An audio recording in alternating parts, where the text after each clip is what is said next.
Desa Pro 1 RRI Makassar.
Assalamualaikum warahmatullahi wabarakatuh dan selamat malam pendengar Pro 1 RRI Makassar. Kita berjumpa kembali malam hari ini dalam Kiprah Desa di edisi Rabu 29 Juni 2022 bersama saya Ida Malik, juga operator Bung Ruli yang menemani Anda malam hari ini. Dan pendengar, untuk kebersamaan kita hingga setengah jam ke depan kita akan membahas topik penanganan dan pasca panen madu, dan tentu ini akan menjadi informasi yang bermanfaat untuk Anda.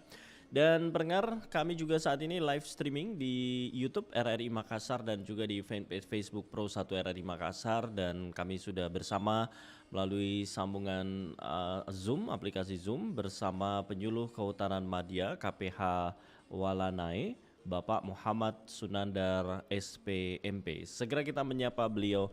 Assalamualaikum, selamat malam Pak Sunandar. Ya, terima kasih Pak. Saya panggilnya Pak Sunandar, Pak ya. Ya, terima kasih Pak Sunandar sudah bersama kami malam hari ini di Kiprah Desa. Tentu akan berbagi informasi yang bermanfaat untuk pendengar kita, dan topik kita penanganan dan pasca panen madu. Anda pendengar kami yang ingin bergabung silahkan melalui telepon interaktif di 0821 33 33 9440, dan juga Anda bisa menyampaikan pertanyaan ataupun komentar Anda di nomor yang sama juga di YouTube dan juga kolom komentar Facebook Pro 1 RRI Makassar. Pak Muhammad Sunandar, ini sambil kita menanti juga pendengar yang ingin bergabung, mungkin ada informasi awal atau pengantar yang ingin disampaikan terlebih dahulu. Silakan Pak Sunandar.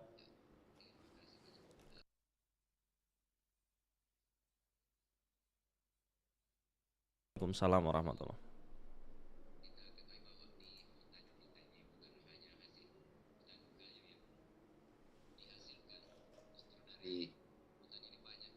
Kayu yang biasa kita kenal di kota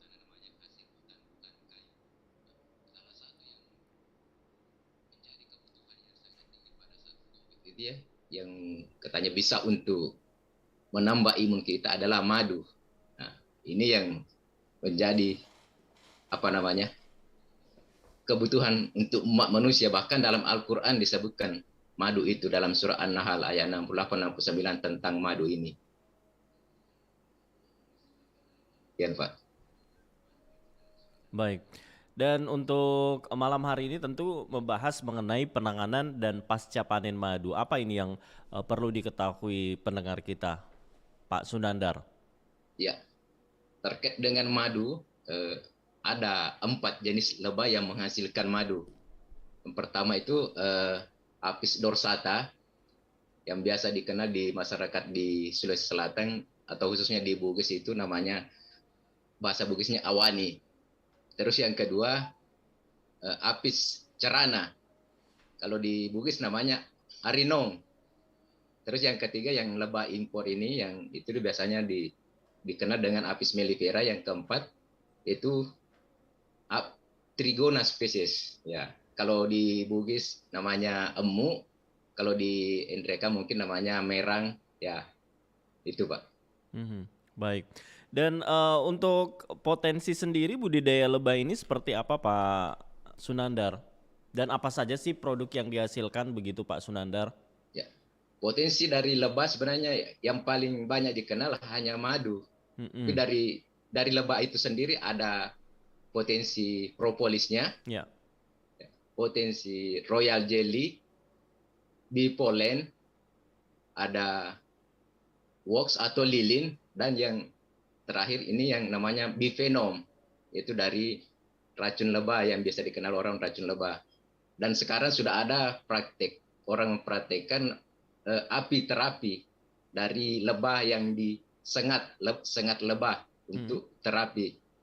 Ya, Baik, baik. Jadi ternyata banyak sekali begitu Pak ya, bukan hanya sekedar madu saja tetapi bukan banyak hanya madu. Ya, produk lain tadi propolis, kemudian royal jelly, lilin juga begitu ya, termasuk tadi ya. terapi yang Pak Sunandar sebutkan.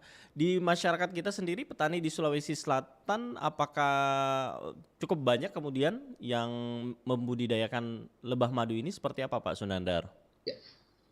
Untuk budidaya lebah madu ini yang sekarang yang banyak dilakukan di masyarakat itu budidaya lebah trigona. Ya, Trigona. trigona yang banyak karena memang itu yang mudah dipelihara dan tidak menyengat. Mm-mm. Kalau lebah hutan lebah apis dorsata itu belum ada yang mampu untuk membudayakan. Sekarang yang mulai dikembangkan di masyarakat sudah mulai ada sedikit 1-2 orang mulai memelihara budidaya apis cerana ya, atau arinong ini. Ya, sudah ada beberapa. Mhm. Baik. Ya. Dan untuk keuntungan sendiri seperti apa Pak Sunandar? Nah, kalau berbicara masalah keuntungan ini yang belum belum ada keseragaman harga antara Mhm. mungkin antara kabupaten, bahkan dalam satu kabupaten berdekatan kecamatan mungkin bisa beda harga. Ini mungkin disebabkan karena adanya fluktuasi kualitas dan kuantitas madu yang dihasilkan dari misalnya dari alam yang apis dorsata ini, yang madu hutan ini. Ya. Ini sangat tergantung dengan pada saat panen. Misalnya kalau panen pada saat musim hujan, mungkin kualitasnya agak menurun karena mungkin banyak kandungan airnya sehingga harganya murah lagi. Ya. Beda dengan pada saat musim kemarau dipanen, itu kualitasnya bagus, dia agak kental, ya mungkin harganya lagi lebih mahal karena kualitas lagi bagus dan jumlahnya banyak. Ya. Baik, baik. Dan untuk Anda pendengar yang ingin bergabung bersama kami nantikan partisipasi Anda di 082133339440. Nah, untuk pendengar kita Pak Sunandar yang tertarik ingin budidaya lebah madu ini, apa-apa saja sih yang perlu diperhatikan, tahapan termasuk penanganannya seperti apa? Untuk budidayanya mungkin sudah banyak teman yang saya lihat kemarin di Pro RRI 1 juga ini.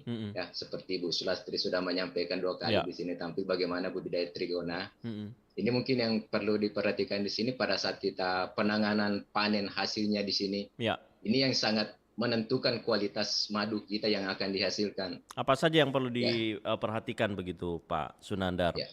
Ini perlu dipersiapkan alat-alatnya dulu sebelum kita panen, kita bersihkan dulu diri kita, ya. Jadi supaya pada saat panen madunya juga bersih. Ya. Selain itu kita perlu persiapkan alat-alat dan bahannya ini. Ya. Seperti kalau untuk madu hutan itu kita perlu ya parang atau pisau yang steril. Ya. Terus kita siapkan wadah yang untuk menampung pada saat panen lebah madu ini, lebah hutan ini, ember ya. Terus keranjang untuk wadah untuk menurunkan madu pada saat panen dari atas pohon diturunkan ke bawah. Ya, perlu juga alat ini yang biasa dilakukan di orang-orang di gunung sana yang panen madu itu alat pengasapnya, ya. Alat pengasap, dan yang utama ini baju pengaman, ya. Karena kalau kita disengat ya bisa benjol-benjol badan semua nanti disengat kiri kanan semua muka. Jadi sekarang sudah ada baju pengaman yang dijual ya, mungkin itu bisa nanti ke masyarakat bisa membeli, sudah ada yang online jual baju pengaman situ. Ya. Baik. Nah, untuk Anda pendengar yang ingin bergabung, kita bacakan juga komentar yang sudah pertanyaan yang sudah disampaikan masyarakat Pak Sunandar ya. Ya, ya. Baik, terima kasih pendengar juga untuk Anda yang sudah bergabung bersama kami. Ini ada yang menanyakan dari Pak Ibnu, jarak panen setelah madu itu diambil berapa lama Pak katanya? Ya. Kalau panen biasanya di madu cerana atau madu trigona itu bisa 4 bulan bisa panen lagi. Ya, tergantung kalau pakannya. Kalau pakannya bagus, lengkap, bisa panen sampai 4 bulan. Kalau kurang bagus bisa sampai 8 bulan. Ya. Perlu juga diperhatikan pada saat panen di sini cuaca. Sebaiknya pada cuaca yang cerah dipanen, terus panennya pada saat sore hari, supaya ini pada saat sore hari itu lebah pekerjaannya sudah tidak agresif lagi untuk mengambil makanan. Ya. Baik. Nah, untuk pendengar sendiri Pak Sunandar, mungkin ada cara-cara panen, tips yang ingin Pak Sunandar sampaikan mungkin, cara panen biar lebah madu supaya tidak kabur setelah dipanen dan apa begitu penyebab lebah madu kabur setelah dipanen. Tapi sebentar dijawab Pak Sunandar ya, kita jeda dulu sejenak dan untuk Anda pendengar yang masih ingin bergabung, kami masih nantikan partisipasi Anda. Juga ada pendengar kita nih Pak Sunandar, nanti ditanggapi ada Pak Agus, katanya tips biar tidak disengat begitu pada saat panen seperti apa. Nanti kita akan dengarkan penjelasan dari Pak Sunandar, penyuluh Kehutanan Madya KPH Walanai, dan pendengar kami akan kembali sesaat lagi, tetaplah di Kiprah Desa. Apa sih? Ayah lagi menanam bibit dalam polybag. Terus ayah untuk apa? Adek, menanam pohon itu manfaatnya sangat besar. Salah satunya memulihkan dan meningkatkan fungsi lingkungan, baik sebagai pengatur tata air dan pelindung dari polusi. Oh, begitu ayah. Penghijauan berperan dan berfungsi agar lingkungan lebih sejuk dan nyaman, dan segar sumber oksigen, perlindungan terhadap kondisi alam, angin kencang, terik matahari, gas atau debu-debu, keindahan, kesehatan, rekreasi dan pendidikan. Alhamdulillah, kini aku merasakan manfaatnya. Alam ini begitu indah dan segar. Iklan layanan masyarakat ini disampaikan oleh tim Radio Republik Indonesia. RRI Playgo. Dengan satu sentuhan, Anda bisa mengakses Pro 3, Suara Identitas Keindonesiaan, Voice of Indonesia, Channel 5, RRI Radio untuk mengakses jaringan RRI Radio Pro 1, Pro 2, Pro 4, RRI Net, tonton apa yang Anda dengar, RRI Online, RRI 30 Detik, Beyond, RRI Max, Editorial. Hanya dengan satu aplikasi, RRI Playgo.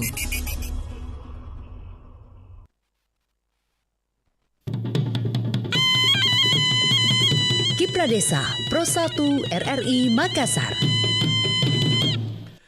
Pendengar, terima kasih untuk Anda yang masih terus bersama kami di Kiprah Desa, dan malam hari ini kami menghadirkan topik penanganan dan pasca panen madu. Dan tadi di segmen awal narasumber kita malam hari ini penyuluh Kehutanan Madya KPH Walanai Bapak Muhammad Sunandar SPMP sudah berbagi ilmu beliau yang tentu akan sangat bermanfaat. Dan tadi sebelum kita jeda Pak Sunandar, ini ada beberapa pertanyaan dari pendengar kita yang bergabung. Beberapa di antaranya ini terkait bagaimana cara panen lebah madu supaya tidak kabur saat dipanen atau setelah dipanen, dan apa penyebab lebah madu kabur setelah dipanen. Silakan Pak Sunandar. Ya, ini kaitannya dengan panen lestari ini, ya, supaya tidak hilang juga. Ini biasanya kalau di masyarakat itu ambil lebah madunya, dia ambil semua sarangnya, tidak ada sedikit yang disisakan. Ya, jadi tidak ada semua anak-anaknya, telur-telurnya diambil semua, jadi dia kabur cari. Jadi cara panennya di sini di ujung kiri kanan itu disisakan sedikit untuk lebahnya, sedikit disisakan di ujung kirinya, disisakan itu untuk apis dorsata. Sedangkan untuk apis cerana di sini kita ini kan dipelihara, jadi kita ambil saja yang tempat sarangnya yang besar itu saja yang diambil. Sedangkan yang masih sedikit jangan diambil dulu dipanen walaupun ada madunya. Jadi masih ada makanannya, masih ada, dia bisa kembali ke situ lagi karena masih ada sisa makanannya diambil di tempatnya situ. Baik. Seperti itu Pak ya. Kemudian tadi ada yang menanyakan juga, walaupun tadi sempat disinggung sedikit sama Pak Sunandar, ini ada yang bertanya pendengar kita, kok bisa tidak disengat begitu? Tipsnya seperti apa pada saat pemanenan sehingga tidak disengat? Silakan Pak Sunandar. Ya, ini utamanya untuk apis cerana ini karena dia menyengat tapi bisa dipelihara. Ya, ini kita dengan hati yang yang tulus, kita berniat untuk tidak mengganggu mereka. Kita hanya berniat untuk mengambil madunya saja tanpa mengganggu mereka. Untuk membunuhnya kita ambil dengan hati-hati, ya, pelan-pelan, sabar saja. Nggak usah, yang intinya jangan bikin kaget lebah apis cerananya ini pada saat kita mengambilnya. Ya. Kita terus pada saat dipanen kita ada alat sapu untuk menyapu mereka supaya tidak terganggu, ya. Kalau kita langsung sentuh biasanya kan dia kena kita, dia sengat. Tapi kalau pada saat kita disengat itu nggak usah langsung lari atau kabur atau membuang, itu justru tambah mengganggu mereka. Jadi pada saat kita disengat, ya cukup mungkin kalau ada air di situ langsung diusapkan saja air di situ yang disengat di situ supaya bau venomnya itu tidak tercium sama yang lain. Jadi tidak langsung menyerbu kita. Baik, mudah-mudahan terjawab untuk pendengar yang sudah bergabung ya. Untuk ciri madu yang siap dipanen seperti apa Pak Sunandar? Dan tahapan pemanenan madu seperti apa? Kalau ciri panen madu yang siap dipanen untuk yang madu hutan itu biasanya sarangnya sudah mulai memendek dan ujungnya mengerucut itu, jadi mengecil. Terus bagian bawahnya itu sudah menipis. Jadi bisa dilihat dari atas pohon bahwa ujungnya itu sudah mengerucut dan bagian bawahnya menipis. Jadi dan sekitar di kiri kanannya itu sudah bersih. Ya, itu siap dipanen untuk madu madu hutan itu. Sedangkan untuk madu cerana di sini, apis cerana, itu kan kotaknya bisa dibuka, bisa diangkat. Kalau sarangnya sudah melebihi 2/3 sampai di bawah itu tempat melengketnya sarangnya itu sudah bisa dipanen, ya. Baik, kalau untuk yang perlu diketahui masyarakat pendengar kita, tahapan pemanenan madu seperti apa Pak Sunandar?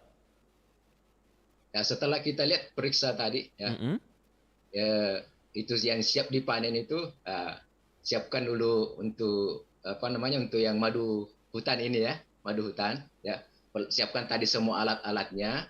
Terus ini yang terutama ini alat pengasapnya, ya, alat pengasapnya disiapkan supaya pada saat kalau bahasa Bugisnya itu disaunu, ya, diasapi, diusir keluar, diusir menjauh dari sarangnya itu yang utama, ya. Jadi pada saat panen itu kita mengiris secara vertikal sarangnya, ya, sedikit demi sedikit baru dikasih masuk di dalam ember penampung yang sudah diikatkan tali ke bawah, ya. Nanti itu yang diulur ke bawah. Jadi dalam panen madu hutan ini biasanya orang berkelompok 2, 3 sampai 4, 5 orang. Jadi ada yang tukang memanja, ada yang mengulur, ada yang menampung madunya ini, ya. Jadi sedikit demi sedikit tadi dipotong itu sarang madunya, ya. Jangan lupa itu tak disisakan sedikit, ya, untuk kelestarian mereka, karena di situ di sarangnya ada juga anak-anaknya, anak lebah yang masih kecil yang masih membutuhkan makanan. Jadi perlu disisakan sedikit, ya, di ujung kiri kanannya seperti di awal tadi saya katakan, perlu disisakan sedikit, ya. Sedangkan untuk apis cerana ini pada saat panen, ya, itu setelah dibersihkan, diambil sarangnya, ya, terus diiris, kasih masuk di tempat yang sudah disiapkan tadi, seperti ember atau baskom, ya, atau yang ember yang sudah tutupnya. Terus selanjutnya setelah sampai di rumah, ya, ini yang disaring, perlu disaring, dan saringannya ini yang semakin bagus kualitas saringannya, semakin tinggi massnya itu, maka madu yang akan diambil adalah itu semakin bagus. Ya. Karena biasanya kalau panennya langsung diambil, langsung disaring-saring yang biasanya kotor. Jadi biasa ada ikut daun-daunnya yang kalau yang dari hutan, mungkin dari serasa yang ikut pada saat dipotong itu. Baik. Terima kasih Pak Sunandar untuk penjelasannya, dan untuk Anda pendengar yang lain yang masih ingin bergabung, kami masih nantikan partisipasi Anda. Anda juga boleh menelpon di 0821 33 9440 melalui telepon interaktif kami dan juga pesan singkat. Dan juga kita bacakan Pak Sunandar yang menyaksikan Pak Sunandar melalui live streaming dari Pak Arsai, katanya mantap Pak Nandar. Ini lagi menyaksikan melalui live streaming. Kemudian juga ada Pak Idris yang juga katanya sedang menonton live streaming malam hari ini di Kiprah Desa. KPH Walanai mantap. Terima kasih Pak Sunandar untuk ilmu yang disampaikan malam hari ini. Terima kasih Pak Arsai sama Pak Idris. Ya, terima kasih. Baik. Dan Anda pendengar yang juga ingin bergabung bersama kami nantikan partisipasi Anda. Kita masih membahas topik penanganan dan pasca panen madu. Dan kita jeda dulu sejenak Pak Sunandar. Kami akan kembali pendengar sesaat lagi, tetaplah di Kiprah Desa. Kiprah Desa, Pro 1 RRI Makassar.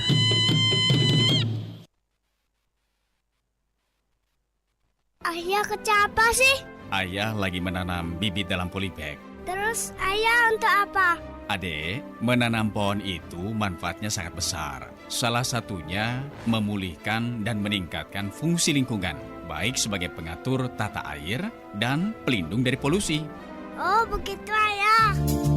Penghijauan berperan dan berfungsi agar lingkungan lebih sejuk dan nyaman, dan segar sumber oksigen, perlindungan terhadap kondisi alam, angin kencang, terik matahari, gas atau debu-debu, keindahan, kesehatan, rekreasi dan pendidikan.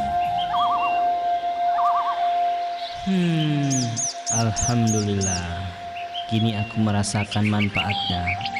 Alam ini begitu indah dan segar. Iklan layanan masyarakat ini disampaikan oleh tim Radio Republik Indonesia. Pendengar Pro 1, Anda masih terus bersama kami di Kiprah Desa, dan kita di segmen akhir kebersamaan kita malam hari ini. Dan Bapak Muhammad Sunandar SPMP, Penyuluh Kehutanan Madya KPH Walanai, sudah banyak menjawab ya pertanyaan-pertanyaan yang Anda sampaikan pendengar. Dan untuk Anda yang masih ingin bergabung di segmen akhir kebersamaan kita, Anda bisa menghubungi kami melalui telepon di 0821 33 9440. Kami nantikan partisipasi Anda. Kemudian kita baca komentar lagi Pak Sunandar. Ini ada pendengar kita Pak Mursid yang bergabung. Gimana caranya supaya tidak kabur? Ini mungkin baru bergabung. Tadi sudah dijawab oleh Pak Sunandar. Kemudian pertanyaan selanjutnya, Pak Sunandar, bunga apa saja yang paling bagus untuk lebah?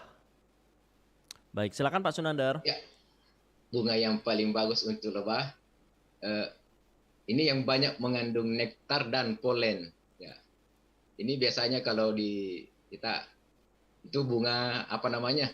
Bunga apa lagi namanya? Bunga saya lupa lagi namanya. Tapi hampir semua jenis bunga ini yang bagus semua. Yang intinya itu ia mengandung nektar dan polen. Ya, bisa bunga mangga sangat bagus juga, bunga mangga. Tapi ini yang perlu diperhatikan pada saat pemeliharaan lebah ini, musim bunga, kalender berbunga ini harus disiapkan itu pakannya. Ya, mungkin pada saat bulan 1 ada tanaman yang berbunga bulan 1, bulan 2 sampai dan seterusnya. Jadi setiap bulan ada pakan lebahnya ini, jadi lebahnya ini bisa tidak kabur. Kalau pakannya tersedia setiap saat. Yang membuat lebah kabur itu salah satunya pada saat musim hujan, mungkin ada tanaman yang tidak berbunga, jadi lebahnya kekurangan pakan. Jadi itu yang bisa membuat kabur. Ya, intinya di situ. Baik. Kemudian ada pertanyaan selanjutnya, Pak, di belakang rumah saya ada sarang lebah, tetapi saya tidak tahu kapan bisa memanennya dan apakah aman begitu memanen sendiri, soalnya saya baru pertama kali punya lebah di belakang rumah. Ya, lebahnya lebah jenis apa itu tadi, Pak? Ini ya? tidak dicantumkan, Iya, Pak karena tadi Sunandar. dijelaskan ada 3 lebah yang Oke. dijelaskan ya. Heeh. Tapi biasanya umumnya dia lebah trigona itu biasanya Mhm. yang dekat-dekat rumah di situ ya, dia bersarang di pohon-pohon ya. Itu aman dipanen karena tidak menyengat ya.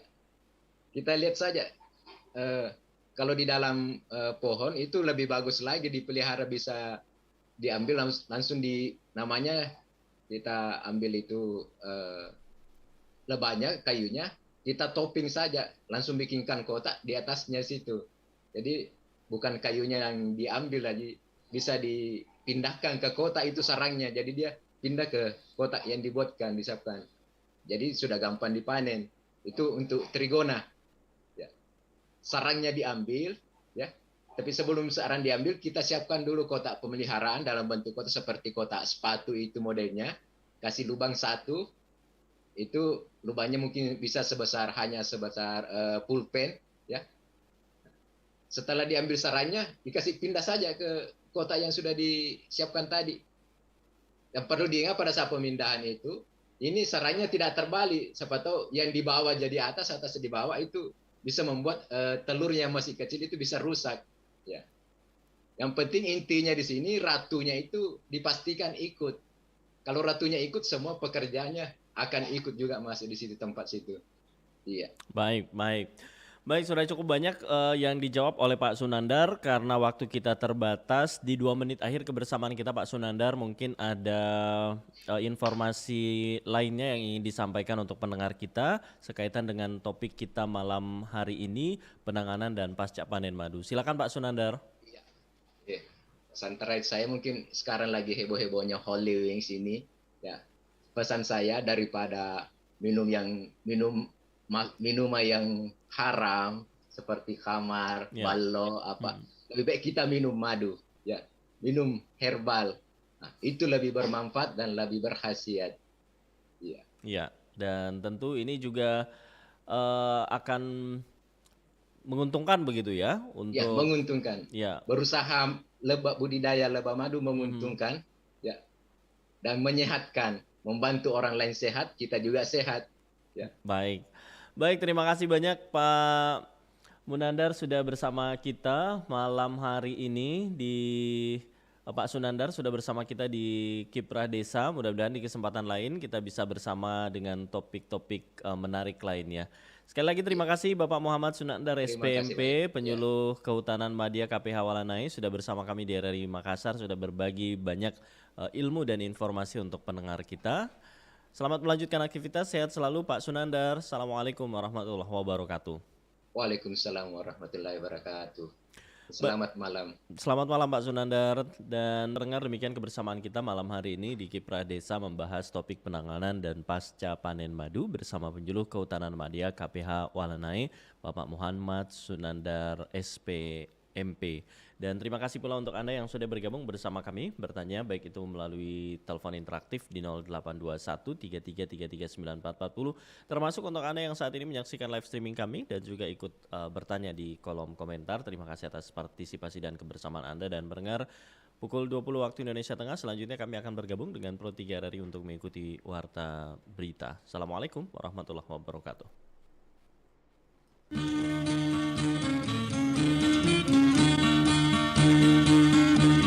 Kiprah Desa Pro 1 RRI Makassar.